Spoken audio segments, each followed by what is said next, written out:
Perkembangan politik tanah air pasca Pilihan Raya Umum PRU ke-14 sesuatu yang tidak pernah berlaku sebelum ini. Setelah Pakatan Harapan PH mendirikan kerajaan sebelum hilang sokongan, negara menyaksikan 3 pemimpin mengangkat sumpah jawatan sebagai Perdana Menteri.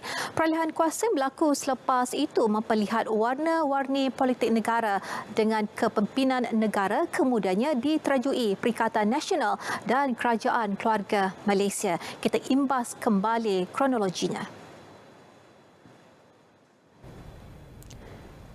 Selepas memenangi PRU 14, PH secara konsensus melantik pengerusi bersatu ketika itu, Tun Dr. Mahathir Mohamad sebagai Perdana Menteri buat kali kedua. Beliau mengangkat sumpah sebagai Perdana Menteri ke-7 pada 10 Mei 2018. Selepas itu, Majlis Penasihat Kerajaan ditubuhkan bertujuan membantu tadbir urus dan ekonomi.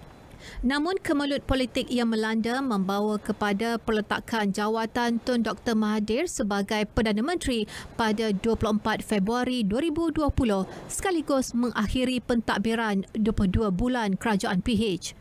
Yang di-Pertuan Agong Al-Sultan Abdullah Riayatuddin Al-Mustafa Billah Shah kemudiannya berkenan melantik Presiden Bersatu Tan Sri Muhyiddin Yassin sebagai Perdana Menteri ke-8 setelah semua ahli parlimen dan pemimpin parti politik mengadap baginda. Kepimpinan Tan Sri Muhyiddin yang mengangkat sumpah pada 1 Mac 2020 teruji di saat seluruh dunia termasuk negara berdepan pandemik COVID-19. Beliau lantas mengumumkan pelaksanaan Perintah Kawalan Pergerakan PKP selain menjadi individu pertama yang menerima suntikan vaksin. Pada 12 Januari 2021, Yang di-Pertuan Agong memperkenan tempoh pelaksanaan darurat sehingga 1 Ogos 2021 atau sehingga suatu tarikh yang lebih awal jika angka kes positif COVID-19 harian dapat dikawal. Namun pada 3 Ogos 2021, Majlis Kerja Tertinggi MKT UMNO sebulat suara menarik sokongan kepada Kerajaan Perikatan Nasional PN dan Tan Sri Muhyiddin. 3 hari kemudian, 31 ahli Parlimen UMNO dan Barisan Nasional BN menyatakan sokongan dan kekal bersama Kerajaan PN.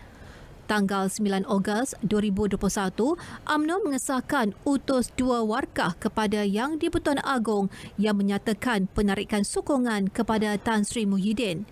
Ini membawa kepada cadangan beliau berhubung persefahaman rentas parti pada 13 Ogos 2021 bagi membolehkan usul percaya kepada Perdana Menteri diluluskan dengan undi bipartisan di Dewan Rakyat.